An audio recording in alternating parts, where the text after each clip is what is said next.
time. And now we're on air, and now we are live. Excellent, excellent.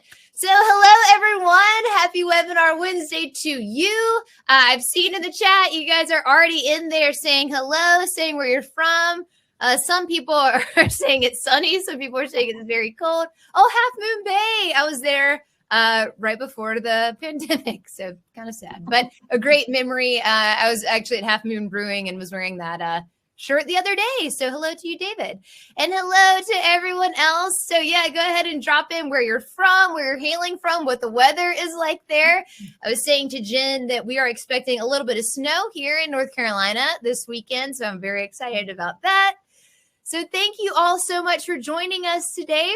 So as you may see on the screen, we're talking about which publishing path is right for you. So there are several out there. I always like to say when talking about publishing, you don't know what you don't know, because you think, oh, I wrote this book, I brought it into the world. Great, work is done. You know, unfortunately, it's not. There are a lot of other questions that you have to be answered even after that point.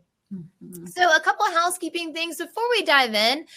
First, Happy New Year to everyone who's joined us. So if you have any New Year's resolutions that revolve around writing or publishing, drop them in the chat. I'm interested to know how many of you are eager to start this year or finish this year publishing your first, second, third novel or working on one. So let us know. Also, any questions that you have, Jen has very graciously offered to answer them at the end of the presentation. So drop them in the chat. I will be keeping an eye on that so that she can answer them at the end. And without further ado, I will introduce you to this fabulous human being who is joining us today. It is Jenn T. Grace. So she is an award-winning author, nationally recognized speaker, and savvy publishing strategist. She's also the founder of Publisher Purpose, the acclaimed hybrid publishing company that gives first-time authors the secrets to getting their books written, finding an eager audience, so important, and making their place in the publishing world. This is one of my favorites, though. Publisher Purpose is a certified B Corp, a social enterprise that meets the gold standard of socially and environmentally friendly business practices. So I am Chelsea with Lulu. If you're familiar with Lulu at all, you may know that we are also a B Corp. So always excited to see businesses make that decision and take that step. So Jenn leads ambitious authors through every aspect of writing, editing, and publishing, so their book strategically aligns with their business objectives. Whether it's a business guide that shows the breadth of their expertise or an emotional memoir that takes readers deep into life's challenges, she helps authors articulate their purpose and fulfill their mission. That sounds amazing. I'm excited to hear more. Welcome, Jenn. Oh, thank you so much. I feel like I need to bring you on the road with me to just do introductions all the time because your enthusiasm is amazing and I love it. I'll be your hype man. So I'll be quietly in the background if you need anything. Awesome. Thank you so much. Well, welcome everyone. I'm really excited to be starting off in January with all of you for the Webinar Wednesday to have this conversation because, you know, if you are on this path of authorship, publishing and figuring out what path makes sense for you is probably kind of a pressing, something that's on your mind, perhaps right now or has been in the past or inevitably is going to be in the very near future. So my presentation today is going to be kind of covering what publishing path is right for you. And we're going to cover all three options. Oftentimes, authors kind of come into a space where they look at it as a very binary experience where you either traditionally publish with, you know, a New York house, for example, or you self-publish. But the reality is that there's actually a lot of middle ground, a lot of gray area in the middle. So we're going to cover all of those. And I will say it up front, I have a bias towards self-publishing and hybrid publishing. And I'm thrilled for Chelsea and Lulu to provide this opportunity to do a little education today. So my goal is to run about probably maybe till 10 minutes to the top of the hour and then open it for questions because I know that there's going to be a lot of questions that come up. So I'm happy to answer anything that is on your mind. And if you see me kind of routinely looking to, I don't know if it's looking to my right or left on the screen, it's because the chat window is on a different monitor. So I am monitoring the chat. So if you have questions as I'm going through, please just say something because I'm happy to kind of answer it in the moment. I do know that there tends to be a little bit of a delay. So if it does take me a minute or two to kind of see your question, that's okay too. But please, you know, throw it in there. And if it makes sense for me to answer it at the end, I will absolutely say so. All right. let's get into it. So hold on, here we go. All right, so we're going to cover three pieces today, because ultimately what I want for you is for you to really get a good understanding of what you want from a publisher relationship and what your options are based on what your needs and wants are. So we're going to do just a very quick kind of like assessing your needs, as well as explaining some of your publishing options. And then I'm going to give you a couple very simple actionable steps to move forward with. I don't want this presentation to be super overwhelming. I want you to have just actionable information and steps that you can take as a result of our very short time that we have together today. So this is super brief. I'm not going to go into all the things. Chelsea was kind enough to read my bio, but just for some context as my lens of how I kind of see just the kind of the publishing landscape.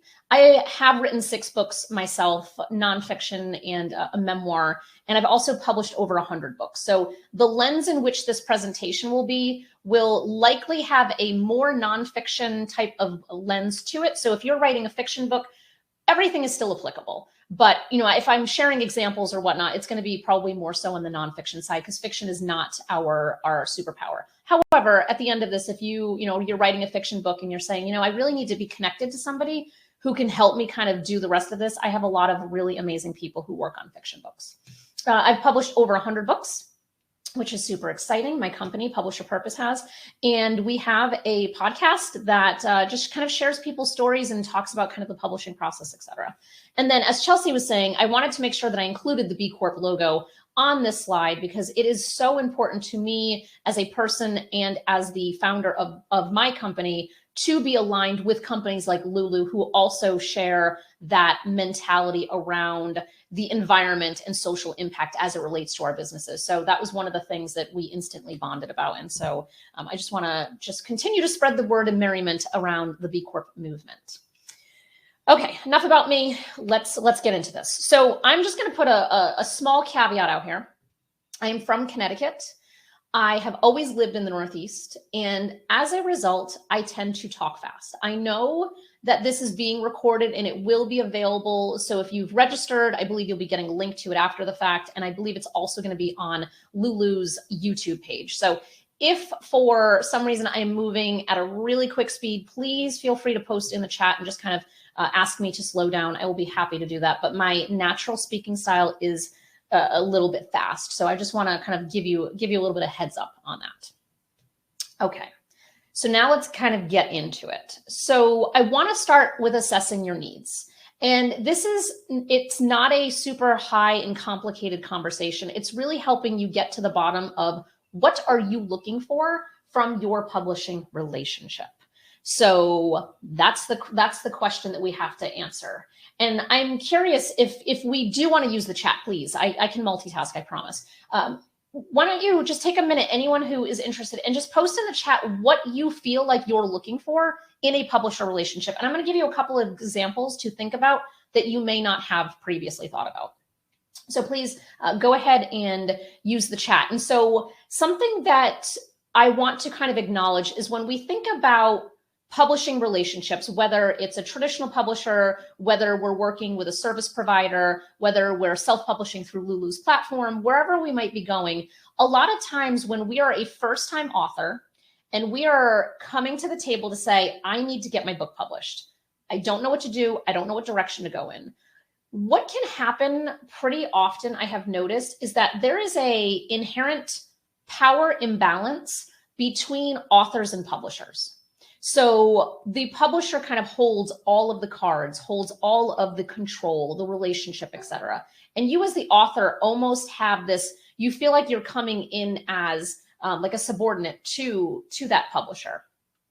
That is not how it should be, for the record. If you're in a traditional relationship, that's kind of how it is, because that's really just kind of their business model. But if you're self-publishing or hybrid publishing, you should have an equitable relationship between yourself as the author and those around you who are going to be providing support in getting your book published. So I just wanted to kind of put that frame of just a power imbalance that kind of inherently exists in the industry broadly.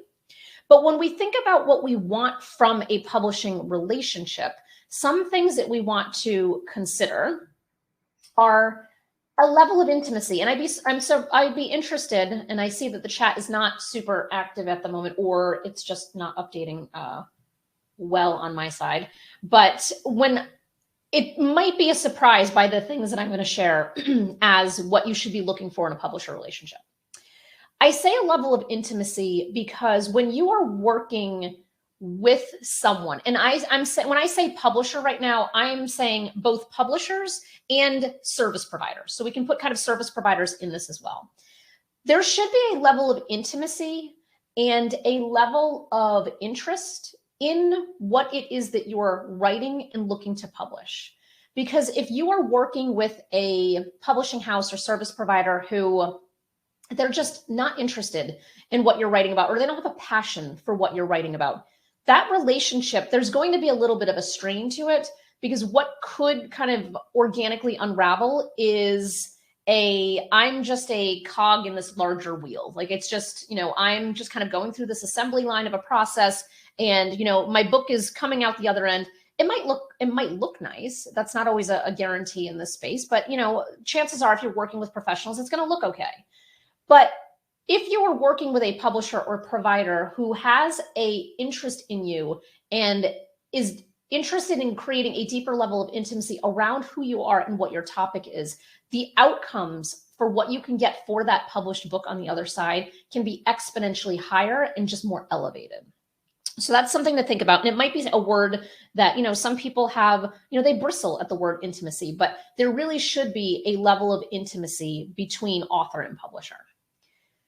I feel like this should go without saying that a publisher would be collaborative with you. However, you would be surprised. And so you want to be looking for a publisher who is going to be collaborative, that they're going to think outside the box with you. They're going to find ways to just continue. And you'll hear me say the word elevate a lot, but they will continue to help you elevate everything that you are doing.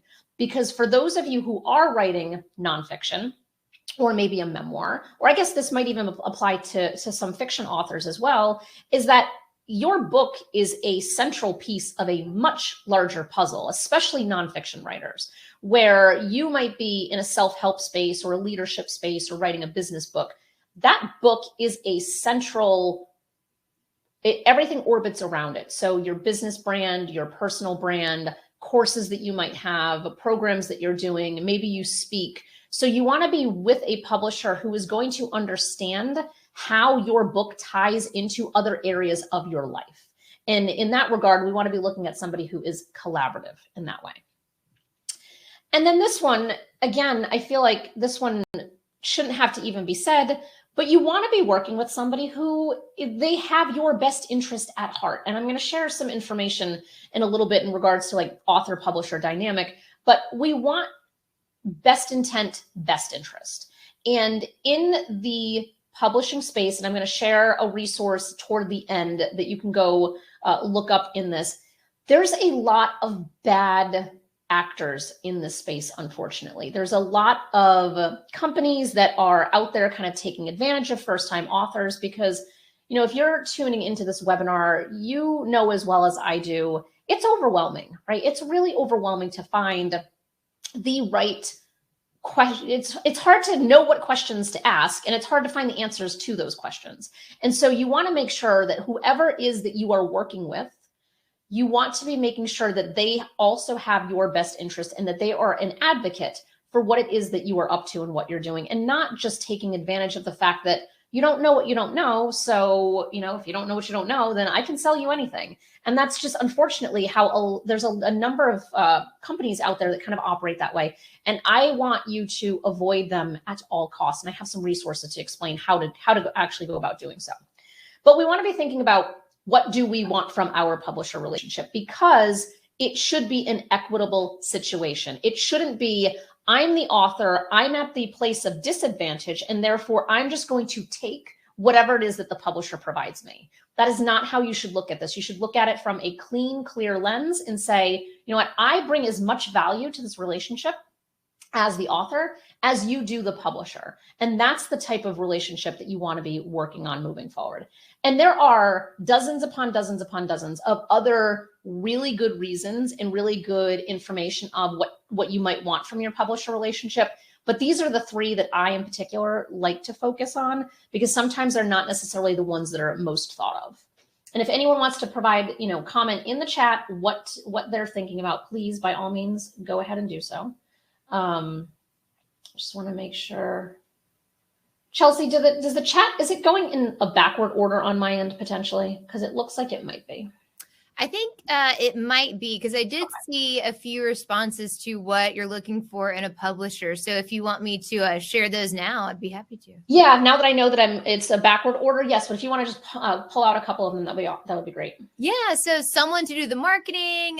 Adriana said that, so it's great. Eden said, looking for a publisher to get my content in front of the right audience. Very important. Promotion of my book. And Colleen says, I'm happy to do it myself, but I'm willing to be converted. So coming to this with an open mind. Yeah, that's awesome. And those are all great reasons. And, that's also interesting too, that what I hear in conversation a lot is that authors are looking for support on the marketing and distribution side of their books. So, and I'm a big believer in self-publishing, huge believer in it, but hiring other experts that can support that process can be valuable, especially as we think about how to go about actually getting your book in front of the right audience. And so that's a whole different presentation that I will not get into today, but I do have materials on it, and I'll share my contact information later if anyone wants it, because Publisher Purpose in particular has a big emphasis on marketing strategy and how to actually get your book in front of the right people. But these are all fantastic examples as well. And let's see, I'll pause for a minute just to answer, let's see. Desire, can you publish with a second publisher if the first publisher fails to publish the book? That's an interesting question, Kay. You have to kind of see what your contractual agreement was with the first publisher to just make sure that there's not some kind of clause or loophole that actually prevents you from doing so. So there's a little bit of legality to that, but yeah, I would look to see. But typically, if the first publisher fails to do whatever they said that they were going to deliver, typically it's not much of an issue to find somebody else that can support you. We've actually done a number of books of people who've had bad experiences elsewhere, and they need to have it republished with someone that they can trust. Okay, so so I'm assuming, and correct me if I'm wrong, I'm assuming that you're here, you're connected to Lulu, you're on the path of self-publishing, or maybe you're open to having someone else support this potentially. So if that is the case, this may not be nearly as applicable, because this is more if you were trying to find a traditional publisher, if you were going after an agent potentially to help you get a traditional deal. One of the things that we think about, and we're talking about like a publisher relationship, is what type of assets do you have? And when I'm talking about assets, I'm talking about things like an email list or a social media following or an active blog, podcast, some kind of thought leadership that is widespread across the board. So these numbers are critical when you are approaching a traditional publisher or trying to find an agent that's going to get you that contract with a traditional publisher. If you are not going that route, none of this matters, and you can kind of tune out for a couple minutes. But when we look at how this operates, they are looking at how to sell as many books as possible because they're taking a chance on you, right?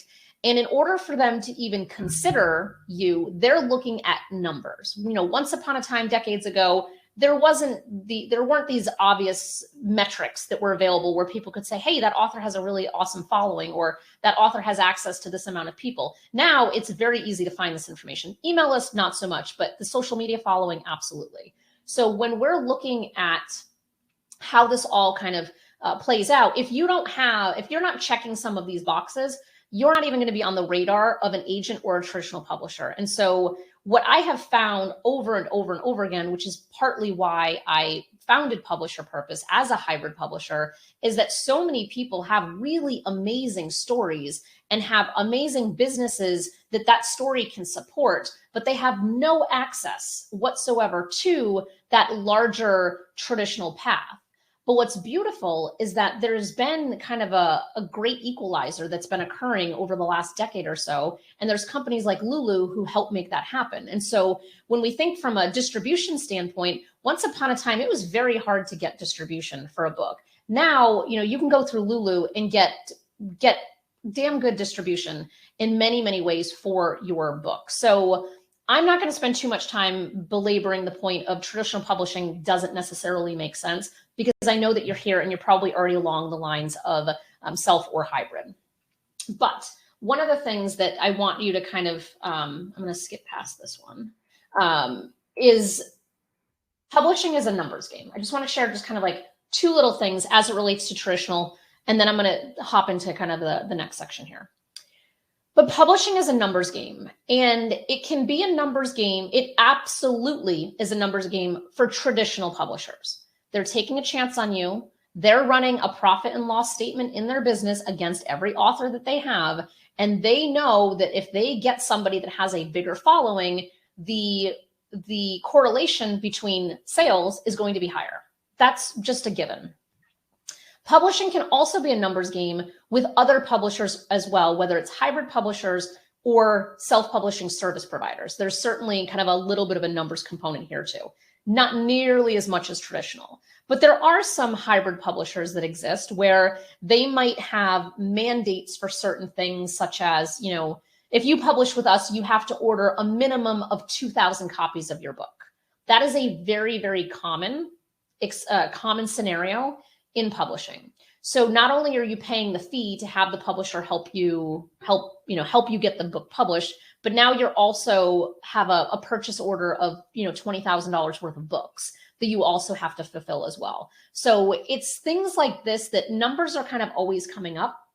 So if we go back to that intimacy, that collaboration, finding someone that's rooted in your best interest, all of this information matters significantly less because you found a partner publisher, not just someone who wants to take your money and find every way that they can nickel and dime you on the back end, which is unfortunately pretty common in the space. And again, I'll share a link to an organization at the end that can help you kind of suss out who lands where in this regard. Because one of my personal missions in general is to just help first-time authors not get taken advantage of, because it happens way too often. And I have conversations every single day where I'm talking to at least one person who has had some bad experience because they just didn't know any better. So my hope for just this conversation is to help you kind of think a little bit bigger and have a little bit more information for that next conversation that you might be having. So here's something huge that not enough people have paid attention to. And I say traditional on this slide. This also can apply to some hybrids, not all, but some, where publishers are marketing your book to their audience, not your book to your audience. This can be a huge divide when we're talking, especially about nonfiction books. So if we think about the entire process, the creative process, the design, the editing, all of the pieces that make your book you, if the publisher is not looking at how do we take this amazing content from this amazing author and package it in a way that's going to relate to their amazing audience, then we're at a disadvantage right out of the gate. Because a lot of times publishers will have their own following. They have their own audience, especially the big New York publishing houses, right? Like the big ones. They're mass market. So they're trying to water down the messaging so it's going to appeal to the largest audience within the catalog of books that they have, which in many cases may not actually be who your audience is. So this is one of those things to really pay attention to, especially from an editorial and a creative standpoint, to make sure that you're holding the integrity of your work and your book to the best that you can, so it's resonating with your people, not trying to resonate with someone else's people. So this is something I definitely wanted to make sure that I said. It looks like Hugo is talking about Writers Beware, which is a Facebook page and has a website. Yes, there's a number of them out there. Writers Beware is fantastic. Check them out. And they're out there kind of exposing all of these predatory practices that exist, of which there are many. So thank you for that, Hugo. Okay, so I'm going to move into just kind of some high level differences between these paths, but I want to just skim through the questions for a minute, because I see that there's a lot of questions in here. And Chelsea, I don't know if I can have all these questions in the chat after the fact too, but there's a lot of absolutely. Yeah. Let's see. How do you know that the publisher is marketing your book? Mine just seems to have disappeared. That's a great question. So, sometimes marketing happens on, like, so for example, in a non-COVID environment, once upon a time, I used to be at a lot of trade shows and a lot of conventions and conferences and things like that. And we would have tables. And when we did, we would be bringing our books and our catalog of books. Not all of them were physically there, but we would have kind of a catalog of our books that were available that we would be promoting and selling at different shows. So whether it be a mental health conference, a women's conference, an LGBTQ conference, whatever it happens to be, we would bring the relevant books that we have to those conferences to help kind of market and promote and sell. We also include people in our newsletter, on our social media, things like that. So there's small things that publishers can help you with, but ultimately, and I know this is not what any author wants to hear, but ultimately the marketing of a book falls on your shoulders as the author, always. So there are some hybrids like us where we have a lot of marketing materials. We have videos, worksheets, documents, like you name it. No matter what you're trying to do, we have something for it. There's a lot of publishers who have absolutely zero support whatsoever for marketing, because they're going under the mindset of you're the author, you have to market your own book. So that is definitely a general kind of consensus within the industry, is that the author has to market. But there definitely are there's a number of companies out there that definitely have a bend and an angle on how to help you actually get the marketing done. But, and I'm sorry if your experience is that they disappeared, because that doesn't make anyone feel good. Let's see, accessing it later. Okay. All right. So we've got some folks in here who've published on Lulu already, which is awesome. Big fan. Big fan. Would you republish under a different title? Oh, that must be in response to the previous question that you were asking about first and second books. You wouldn't have to. You could do it under a second edition. That would be kind of the easiest way to do it. It doesn't have to be a different title now. But you would have to have a second edition, a new ISBN number, maybe a new Library of Congress number. That might be a little bit a questionable statement, but yeah, you should be able to go ahead. I would just look at your contract, Kay, and then move on from there. Okay. All right. Keep throwing in questions, and I will address them as we go. They're coming in nice and fast. Colleen's saying we need a session on marketing. Yes, I actually have a marketing challenge. It's a 30-day challenge. I will provide my email at the end, because I don't have a call to action for it in this presentation. But if you email me, I can happily get it to you. But it's 30 videos of how to market your book. And it starts in the beginning before the book is even finished being writing. So there's a lot of strategic ways that you should be engaging your audience in the writing before you even start marketing. And then it's 30 days. And the goal is to double your book sales over 30 days. So I can certainly get that to anyone who is interested. Can you market an ebook with a printed copy option?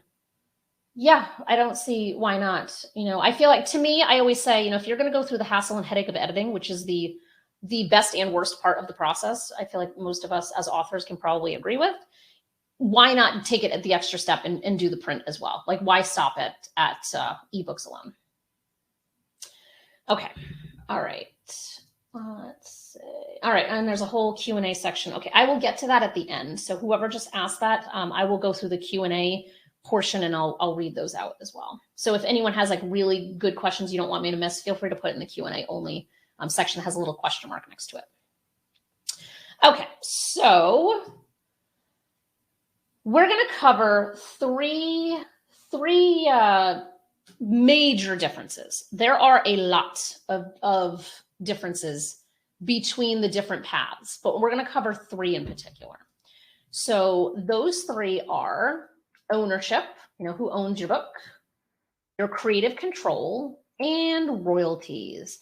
I have found in many conversations that these are the three things that authors, especially first-time authors, are most concerned about. And so I want to just kind of give a really high level of who owns it, who doesn't own it, what are your options, or who's in control, who's not in control. This is a pretty kind of simple way of looking at it, and I'm happy to provide more information. And I do have a guide that I'll share at the end as well that goes into significant detail on these 3 areas and a bunch of others. So if we look at this kind of spectrum here, we have self-publishing all the way to the left, we have hybrid publishing in the middle, and then we have traditional publishing all the way to the right. So I would assume, and I've been using hybrid publishing this whole time, and I realize that there's a chance that maybe you're not even familiar with what that means. I describe hybrid publishing as the best of both worlds, where you get the service, the expertise, the experience, support that you would expect from traditional publishing, but your expenses and control and ownership over things are more in alignment with what you would pay if you were self-publishing. That's the fastest, easiest way to kind of describe it. Hybrid publishers in particular all have different ways that they operate, and it is not a one-size-fits-all by any stretch. And there are hybrid publishers out there that do not operate with the best integrity, and there's a bunch of them that are amazing. And so what you don't want to conflate is vanity presses and hybrid publishers. Those are 2 exceptionally, incredibly different things. Vanity presses are the ones, and I don't want to, I'm not going to name specific companies, but if you type in vanity presses in Google, you'll find all the information that you need.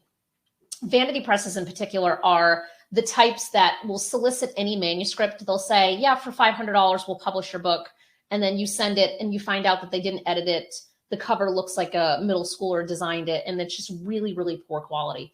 There's a lot of companies like that out there. And it's kind of bait and switch. They lure you in because you're like, oh, wow, for $500 I can get my book published. You're thinking this is amazing. But then on the back end, you look at the contract and it's like, oh, now I have to order 2,000 copies at $10 a piece. And now I owe them $20,000 that you didn't know about.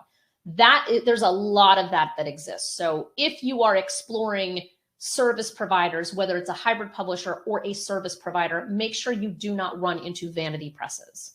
And so I will share this again at the end, but all you have to do is type the name of the company and put scam, review, complaint, any of those types of words at the end of it, and all of the information that you need is going to come up.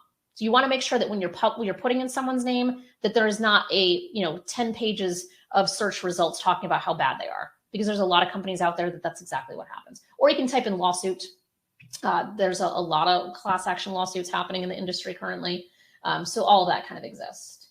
How are hybrid publishers for international author, or how is hybrid publishing for international authors? It's fantastic, Adriana. There's a lot of international hybrid publishers too. So like my press, we operate globally. So we have authors all over the world. There are some that operate specifically in certain territories, but it's just a matter of figuring out, where you are, and is having a publisher in the country in which you reside, is that important? I will say it's probably a better scenario to work with someone who is publishing and operating within the country that you work in.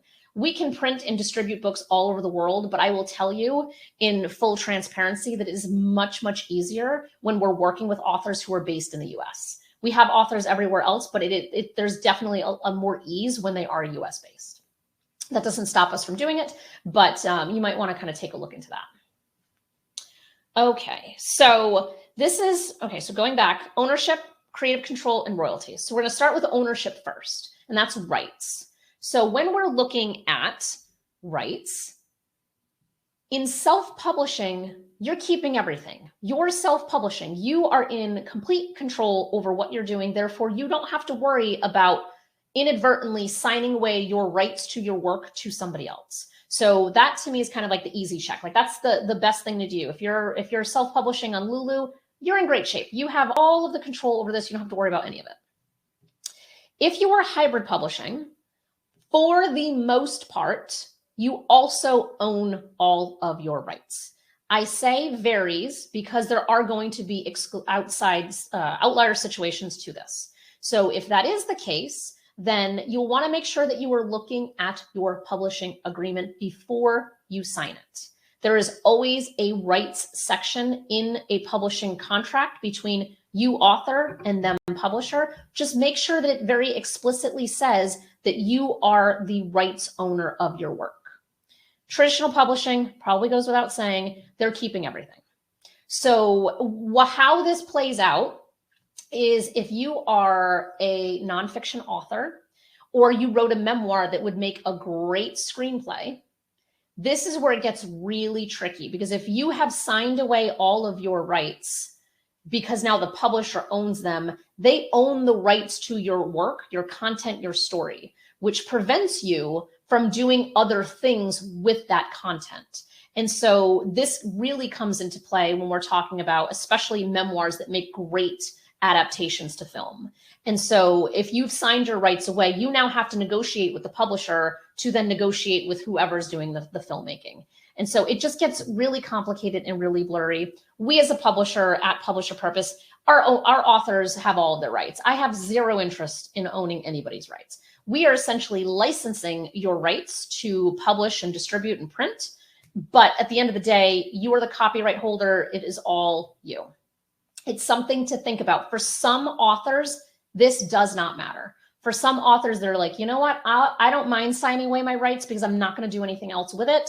I'm willing to take the gamble. And that's okay too. So it's not always just like you want to make sure you keep your rights. In some situations, maybe it does make sense that you're willing to take that risk, and that's okay. So I do want to kind of acknowledge that for a minute as well. All right, do we have any questions on rights and ownership? And I know that there's a little bit of a delay, so I'll pause for just a second while I see if there's any questions. Okay, doesn't look like it, but again, I'll answer it at the end as well. Okay, so hopping over to creative control. Again, self-publishing, you're in full control, which can be a blessing and a curse for the record. You're in full control. Creatively, when I say creative, I'm talking about the editorial control. Like you decide what stays and what goes in your story from a creative standpoint, as well as your cover design, how the inside looks, etc. So you are in full control as a self-published author. Hybrid publishing, again, it varies, but for the most part, you are also in control. And then traditional publishing, of course, they are in control. Now, where this plays out, it goes back to a statement I mentioned earlier where publishers are selling to their audience and not to your audience. I had a friend who was telling me about her uncle who was a chaplain in a hospice setting. And he was in talks with a traditional publisher and had his manuscript written. And they seemed intrigued and they seemed interested in taking on his work. Their request of him was, you know what would make this even better is if the main character were gay. Now, this was a straight man, chaplain, working in hospice. That traditional publisher was thinking, how can we sensationalize the story, make it more, make something else there that's going to make people want to buy it. But I think we can all hear the problem here is that if this man is not gay, why would we be adapting his memoir and his story to be something that he's not? So at that point, it fictionalizes the entire story. And that is the type of stuff that you have to deal with when you are working in environments where you don't have editorial or, graphic control over your work, because they're looking to market to a specific audience that may or may not be your audience. Most of the time, they do not actually line up. So with hybrid publishing, most of the time you're in complete control, which can be a blessing and a curse, because if you have too much, I don't want to say too much control because I don't think that's necessarily a thing, but if you have too many ideas and are indecisive and don't really know what to do, you kind of want somebody to come in and take control for you. So that's where the collaboration comes back into play, where you want to be able to say, you know what, I'm really struggling. I know that we have this amazing editor who's working with me. I'm struggling. I know that I get the end decision in this. However, I really need your guidance and I need that collaboration to help me figure out what really is going to be the best way to execute the rest of the story, for example. That's where, where it can be so valuable to not be just doing this completely by yourself, because when you are completely independently self-publishing, there's so many questions that you might have, or so many areas that are strategic that you completely miss because you just don't know the right questions to ask. So that's a big benefit of, again, working with a hybrid publisher or some kind of self-publishing provider who has the information, who understands how this works in areas where you can be elevating what you're doing. James, what's the cost I can expect from a hybrid? I have a resource at the end that I will absolutely share with you that answers that in a lot of detail. I completed a book through Lulu with ISBNs, etc., but I fear the photo I use of a Volkswagen is copyrighted. Did you just take it from the internet and use it on the cover? Actually, I talked to an author just yesterday who is in the K through 12 education space and took a picture of one of the characters from that Pixar movie about the emotions. I can't think of the name of the movie. And he was showing me his book because he needs to take it down. And I was like, you are violating every single copyright rule known to mankind currently on this. And I'm surprised that Amazon did not shut your book down yet. And he's like, I know. So the fact that you're asking this question makes me think that you probably are, just because it's already kind of on your radar. But I would definitely look to see, and make sure that if you're using stock photography, that you have the right license to be able to use the stock photography on a book cover, because that sometimes the stock photography license is for websites only and not book cover. So I would just kind of go down that path a little bit further. But I'm suspecting that you probably are violating something just based on the fact that you're asking. And there's nothing wrong with that. There's always time you can fix it. That's the benefit of self-publishing and even hybrid publishing, is that when with hybrid publishing, somebody would have stopped that. Like you wouldn't have gotten to the point where you were violating copyright if you're working with a hybrid publisher. But self-publishing, that's the beautiful thing. You can totally just turn it around and fix it. You can fix it within a couple of days. Okay. Royalties. Here's another little fun section that we all kind of think about. And royalties they're all over the map. So self-publishing, again, you're going to keep all of it, right? Like everything you are paid from whatever platform is paying you, that is all your money. With hybrid publishing, for the majority, you're keeping most of it. And traditional, you're keeping, usually it averages about 4%, because you have 10%, but then you have to split it with an agent. So it's usually about 4%. So if you have a book that the potential royalty for is $10 for, the sake of easy math, you could be making $10 or you could be making 40 cents. That is a very big difference between these publishing paths, especially for the longevity and the long haul of a book.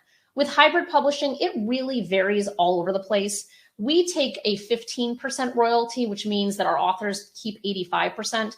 And for us, we're investing that money back into finding new outlets of where our books can be sold and published. And we are just putting them on those different platforms without going back and charging our authors fees in order to do so. So for us, it's more of like an overhead cost that we kind of reinvest back into the business. But that's still making $8.50 and 10 versus 40 cents. So it's just something to consider. And there are hybrids. There's a lot of hybrids that will do like 50-50 royalty split. So what you want to be looking at when you're thinking of hybrids is, if you are paying more money, you should be paying less in royalties. If you are paying a little bit of amount of money, you probably are going to be paying more in royalties. So you want to have some kind of balance where you're paying less in one and more in the other, but you don't want to get into a situation where you've paid a lot of money and you're paying 50% in royalties or 80% in royalties. So you want to look for that kind of equitable balance there. Okay, let's see. Marvel. I have a perfect image from Microsoft Word art that will go well on the cover of my book. Will I be breaking copyright rules if I use it? Probably. If it's Microsoft Word art, my guess is probably. You might, I don't know, because I don't know what it is. I don't have enough details, but my guess is probably yes. So you really want to be looking for stock photography that has the right licensing for it.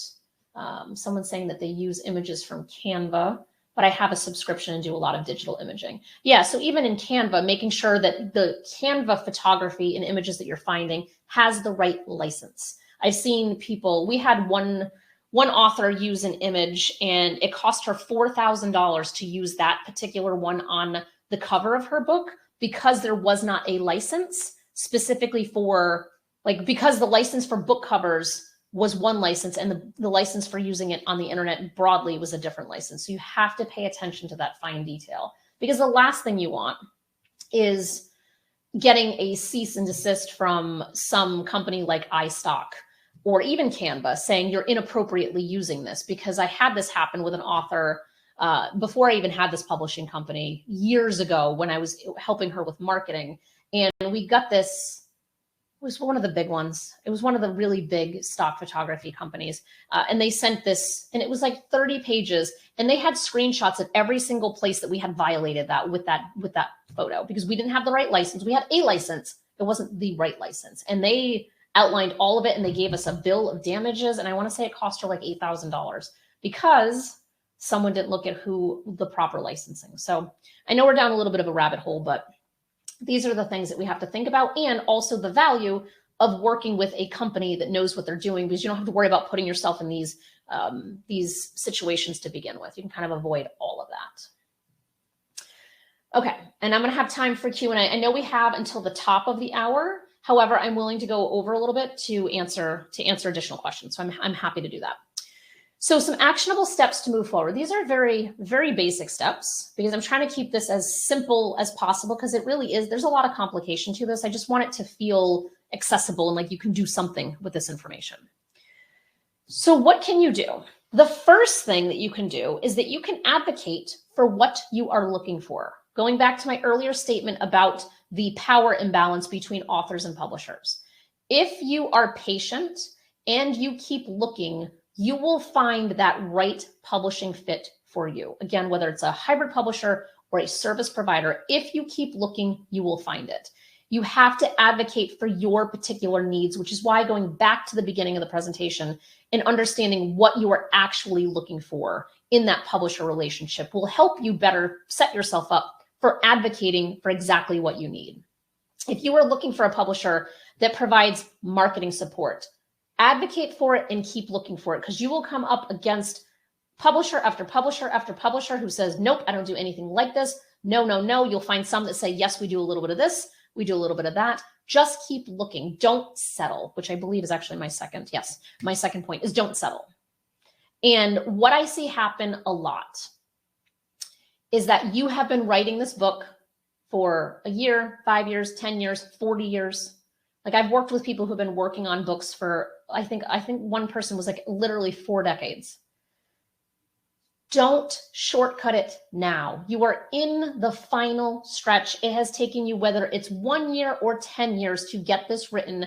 Don't rush it at the last minute. I see this happen every single week where I will be talking to an author and I'll say, what is your timeline? And it'll be January 19th. And they say, you know what? I really need this out by Valentine's Day.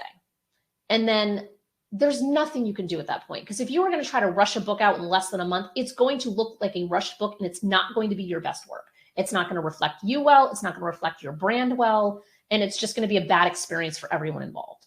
So hiring professionals, I cannot advocate that enough. Regardless of where you hire them, hire editors, make sure that they are book editors, hire designers, make sure they are book designers, hire people to do the typesetting. Formatting a Word document is not sufficient enough in a lot of environments. For fiction, I think there's a lot more forgiveness and leeway, but for nonfiction books where you're putting your brand and your reputation out there because you're looking to have this book help you get business, formatting a Word document yourself is not the way to do it. Hire professionals and keep looking, keep advocating for what you want. You could talk to 4 publishers and be like, this is not the right fit. Just move on to the next one, because time, you have time. You've spent 10 years writing it. Trying to publish it in 1 or 2 months is not going to help you. A good time frame to think about for publishing is usually 6 or 8 months. That's going to get you a good, amazing quality book that strategically aligns with what you're trying to do. If you try to rush it in any less, it's going to come across as rushed. And that's the last thing that you want, right? You've spent 10 years thinking about this and dreaming about it. Don't throw it away at the last minute because you're getting impatient because you can kind of see the finish line. Do your homework and your research. I cannot emphasize this enough. Somebody, I think it was James, had said before, the publisher Writers Beware group. Go to the Alliance of Independent Authors. It's allianceindependentauthors.org. They have a watchdog list that actually rates red, yellow, and green based on the predatory practices of publishers. Utilize their information. They've aggregated it all, so you don't have to. I cannot recommend them enough. So I have more, and now I'm open for questions. So if you want to put questions in the Q&A spot only, please, I'll start there and then I'll move back into the chat after. I have this download for you. It's at publisherquestions.com. It goes into 9 questions, and we talked about a little bit about some of them, of the creative control, your rights, the royalties.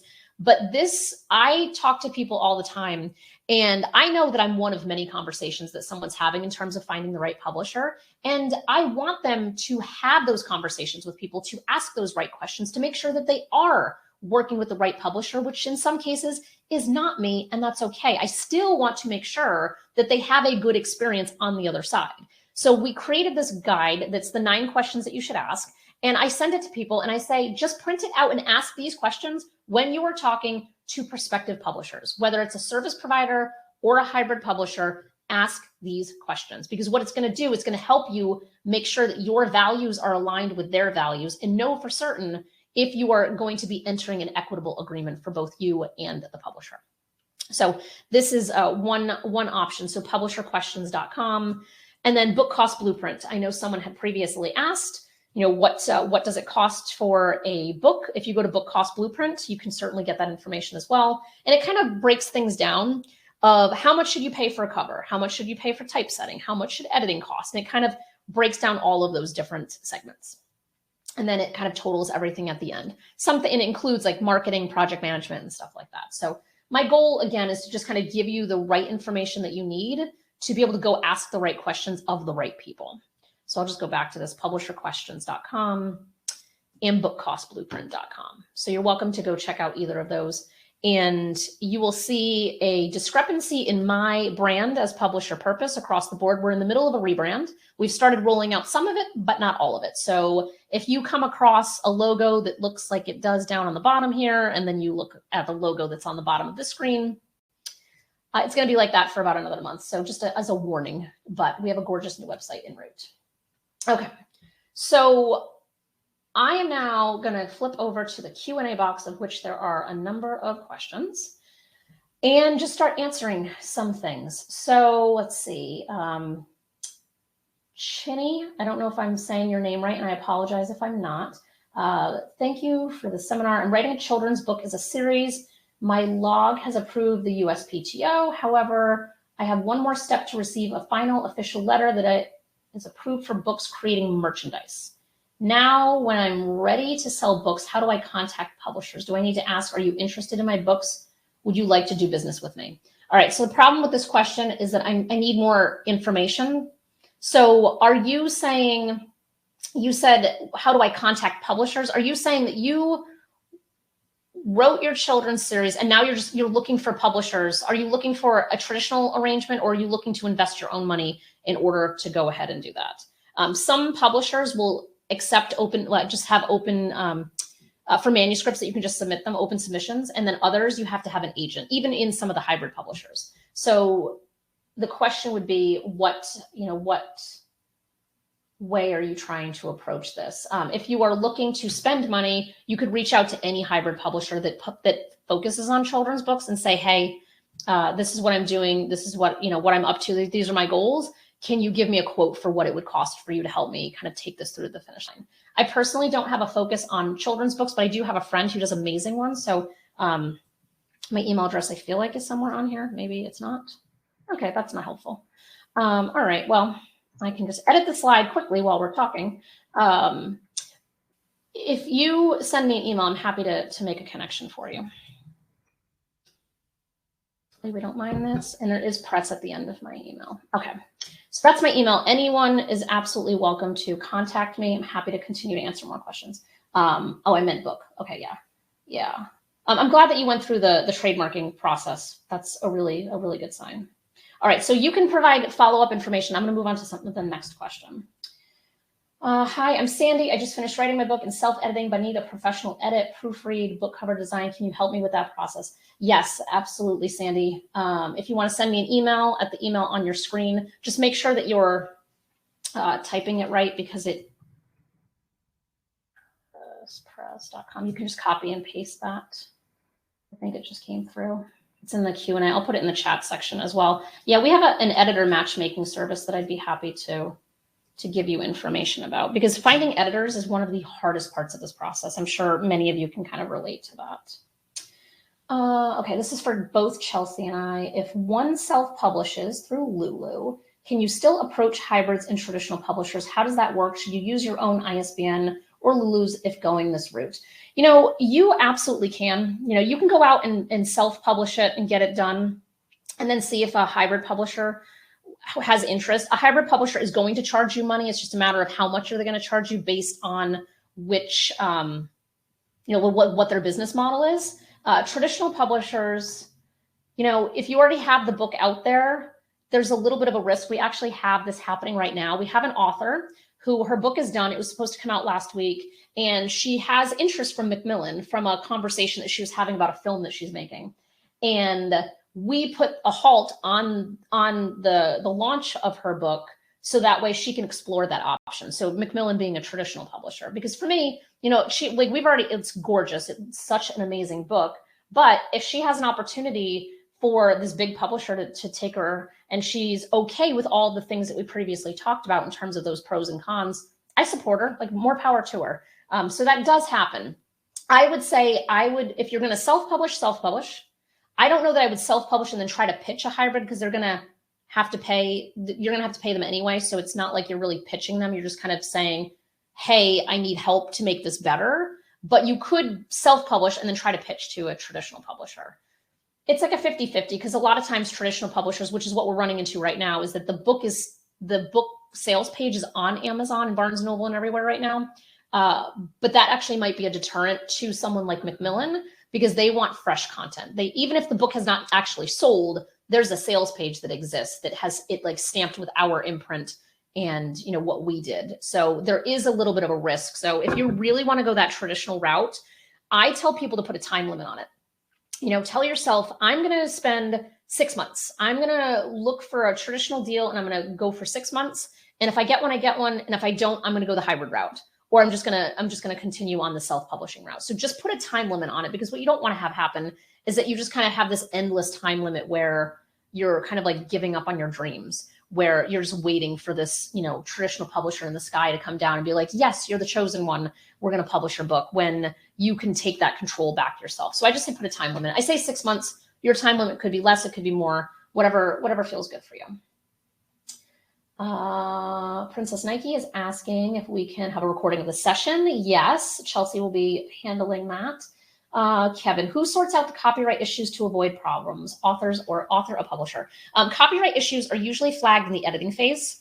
So if you are working with an editor who has book editing experience specifically, they will flag those areas where they know that we're going to run into some type of copyright problem. And we are able to address it before it even gets to a place where it's printed and there's some kind of violation. If I quote a line from a song, is this a copyright violation? We're actually having an internal conversation about that right now. We have a lot of books that use a line from a song. If it is a singular line, my understanding is that that is okay. If you are using verses and paragraphs of a song, then you are absolutely running into a copyright violation. And that's also, again, a question that you can, if you're working with an editor who's following, Chicago manual style, or they're going to have, editors are the glue that keeps this entire industry together, truly. So if you have not showed your appreciation to your editor lately, please go ahead and do so, because they really are fantastic. Craig, it's the Alliance for Independent Authors. Let me go back.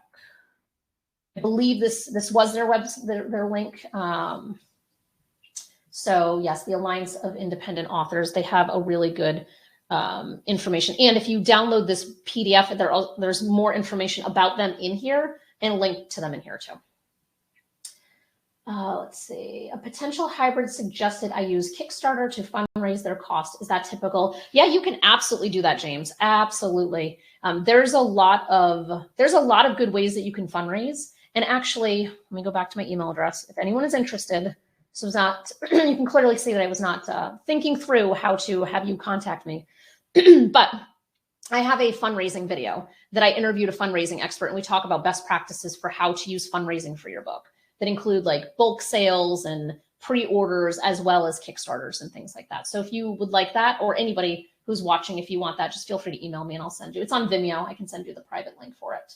But yeah, I think they're fantastic. You know, if you're looking to raise money, it's just a matter of thinking about it strategically, not just saying like, hey, help me fund the publishing of this book. It's more so what's in it for the person who wants to give you money in advance of the book being out. Like what's in it for them? They might want to support you, yes, but beyond that, can you pre-sell 10 books for, you know, and if anyone orders 10 books, that they get a private something with you on the back end? Who knows, like a meet and greet with the author, or if you're a nonfiction writer, maybe it's something that's related to your work and the framework that you've built or your business. There's so many different ways that you can creatively package that stuff. So yeah, and we talk a little bit about it in that video. So feel free to shoot me an email and I will happily share that.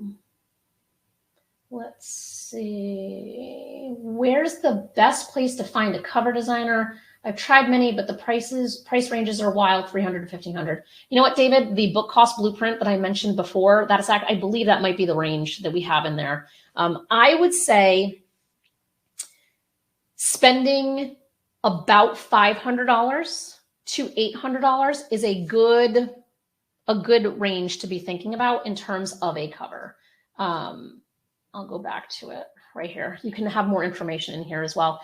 You know, I find, and there's definitely some ethics around this, but 99 Designs, you know, we have a number of authors that have had really good success with them. Like we have in-house graphic designers on our team for covers, but there's been some really good success with 99 Designs. The key with them is not doing the base package, but doing the slightly upgraded package that they have. I want to say it's like $400 or $450, or at least the last time I saw, which was a while ago. But you can, as long as you have a clear vision for what you're looking for. Designers are amazing. What's great about 99 Designs is you do get a lot of options to look at to say, hey, I kind of like that, or hey, I kind of like that. So you can certainly check them out. That would be kind of the best way, I think I would say it. But you know, if you're going to pay $1,500 or $5,000, like I have a friend who's a graphic designer who charges $5,000 for her book covers. It's just what they get for their going rate, you know? So if that, going back to don't settle, advocate for what you're looking for. If you cannot afford $5,000, then don't do it. Find somebody who can do it for $500, because there's a lot of designers out there that are really brilliant. Where can I find an illustrator for my book? You know, I just had this conversation with one of my authors the other day, and I'm blanking. There is a clearinghouse type of website, and I'm completely blanking. Chelsea, you may or may not know, that has, it's like a marketplace for writing and publishing services, and I cannot think of the name of it, but same thing. Reedsy? Who? Reedsy? That would actually probably be really good. I don't know if it's Reedsy I was thinking of, but yes, Reedsy should have information, right? Yes, and then there's also, if you know, depending on what kind of illustrator you're looking for, but I just came across, there's, you know, an alliance or a group for children's book illustrators as well. So Patricia, I would just recommend, you know, unless Jen, you have anybody top of mind, Reedsy is a good aggregate for publishing services. And then also just doing a search for, you know, whatever your book type is, and then, you know, an illustrator for that type of artwork, that could work. Yeah, thank you for that. Reedsy is a great starting point. Yeah, beautiful, beautiful information. Let's see. Yeah, and someone's saying Reedsy has editors too. Perfect. Mm-hmm. Yeah, that's perfect. Let's see. You're talking very interestingly on finding a publisher, but with an agent, would going out there and finding a publisher, book publisher, illustrator be necessary? No. So if you were working with an agent who was looking to get you a traditional publishing deal, then your focus would be on finding an agent who's going to get you that deal. And so you wouldn't have to worry about any of the other details other than what the agent is telling you to do.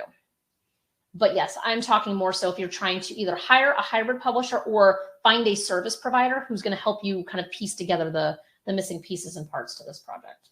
Let me see, go back to the Q&A. Okay. All right, so I'm going to try to skim through the chat. If I didn't answer your question, if you want to copy and paste it into the Q&A section, I will absolutely see it over there because I get a little red notification when you do. But I'm just going to skim down through to see if there's Any other questions? Advice on author-writer partnerships. Author has the story, gives 50-50 split with writer and credits. Are you talking, I'm assuming you're talking about kind of like a ghostwriter situation?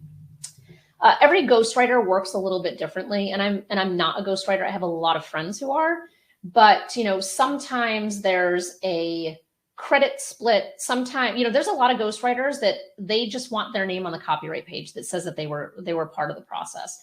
Some don't even need that. Some you just thank them in the acknowledgments and they're happy. Some want to have their name as a co-author on your title, like on the cover of the book. And then there are others that expect you to split royalties with them. There's so many, and that's probably just a couple of different ways that ghostwriters operate. So again, advocate for what you're looking for. Don't settle. Find that right solution for you. So I would just try to have a lot of conversations with ghostwriters. Or if you've already worked with someone who's helped you write it, ask them. Just flat out ask them what they're looking for. But there isn't necessarily, in my experience, a customary way that this is done. When the contract with a standard publisher runs out, can you go with a self or hybrid publisher for the book? That is going to depend on who that contract is with a traditional publisher. I do not know necessarily. I know with our contracts, like we're a hybrid publisher, our authors are paying us for our expertise to help produce an amazing quality book. But at the end of the day, I think ours is like 90 days. So if anyone at any point in time decides that they just want to take it over themselves and go republish it elsewhere, they just have to tell us and we give them the files and they can go do it. That's us. We try to be as author friendly as possible. There's a lot of publishers that don't think of it that way. I would just look at the contract. So if you already have a contract signed with somebody, Alan, I would just take a look to see what the agreement is. But I would imagine that, if you're out of the term or the terms of the agreement from a time frame standpoint, you probably can. That's my best guess. Let's see. This session has been quite enlightening. Thank you. You're very welcome. How do I protect illustrations in a book? That's also potentially a copyright thing. I would talk to, an illustrator to find out exactly.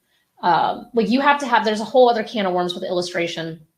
You have to have the right agreement with the illustrator. So are you buying those images outright for your illustration? Are you licensing them from them? Do you owe them money to use their illustrations? So the best way to do it is to actually pay them for what they, pay them for their services. And then you outright own and can do whatever you want with those images. It's probably going to cost you more money because now you're commissioning them for that work. All right, I'll take a couple more questions and then we will wrap up because I suspect we could be here all day. And I love that so many of you are still on after the 10 minutes after the time. So I think that's awesome. If one publishes hybrid, will the publisher sort out these copyright issues? I think I answered that one. Yes. Yeah, hybrid publishers, because we're as much at risk as you are when we publish something that's breaking some kind of violation because of something you did. So we have as much skin in the game of making sure that everything is right as much as you do. And, with hybrid publishers too, my reputation's on the line with every book we publish. And so we want to make sure that the quality is the best it can be because it's, our name is right next to yours. And so we want to make sure that the rising tide floats all boats and everybody's happy with it. All right, let me see. Is there any more that I missed? Are you allowed to recommend a first-time small run autobiography? I don't know what your question is, Harvey. I'm sorry.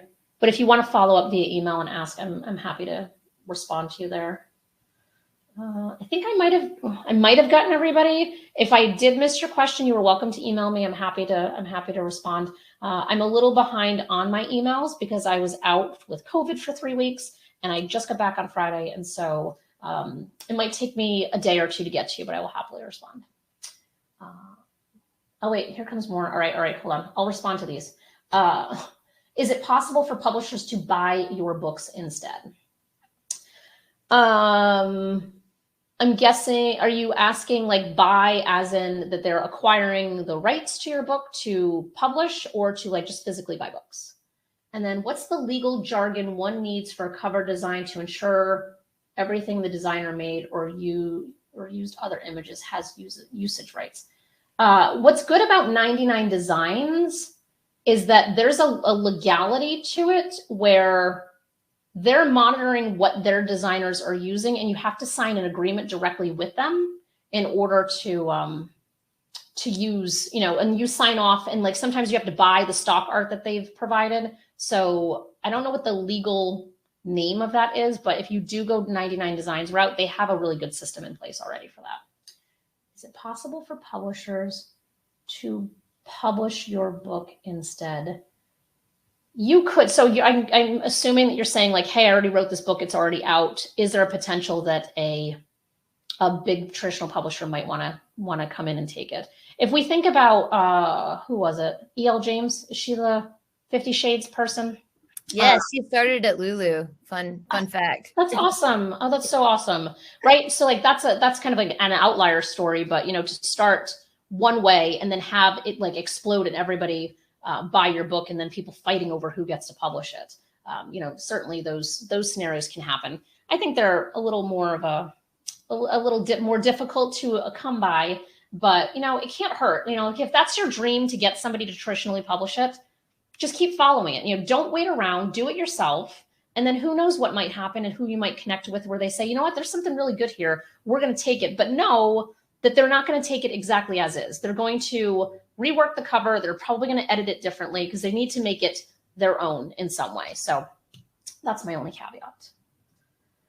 And I think with that, I think those are all of my, I think I covered everybody. Lots of information today. Yes, I think you nailed it. Thank you so much, Jenn. Thank you, everybody. I mean, just for showing up and showing out today. Like you said, for all of y'all to stick around for all this information. Amazing.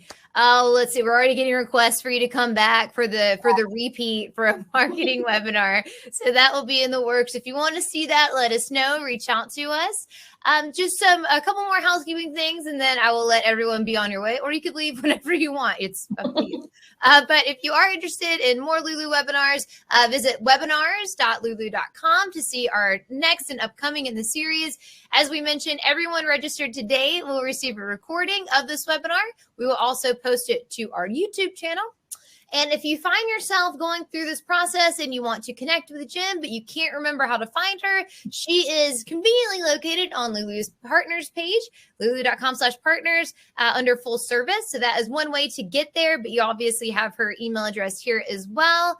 I think that's about it. Jenn, thank you so much. You had such great insights. I really appreciated all the things that you brought to the table today. I'm obviously not alone. You're already getting rave reviews and requests to come back without even finishing out this session. So thank you so much. And so we've got Jenn's email address. You can visit Lulu on all of our social media channels if you have any questions for us. I think that's about it. Jenn, any closing thoughts or how to find you outside of your email address that you'd like to share? Sure. I have the other ways. I'm on all the things, both all of the places. But yeah, feel free to connect with me anywhere. Send me an email. Don't feel like you're bothering me. I wouldn't have put it out there if I didn't mean it. And keep writing. Just get it done. Find some way to get it done is ultimately the goal. Keep writing. The year is still young. It can very much happen this year. I think the 6 to 8 months for publishing, once you've written the book, of course, I think that's a great timeline to consider. I love that. Don't fumble at the finish line. If it's taken you 40 years to write the book, 10 years, even 1 year, surely you have a couple months to get it out and do it right. So thank you to everyone who joined us today. Jenn, thank you so much. Thank you for sharing your expertise. I hope you all have a fabulous day, a wonderful new year. And we'll see you again at the next one. So goodbye, everybody. Thank you very much. Bye.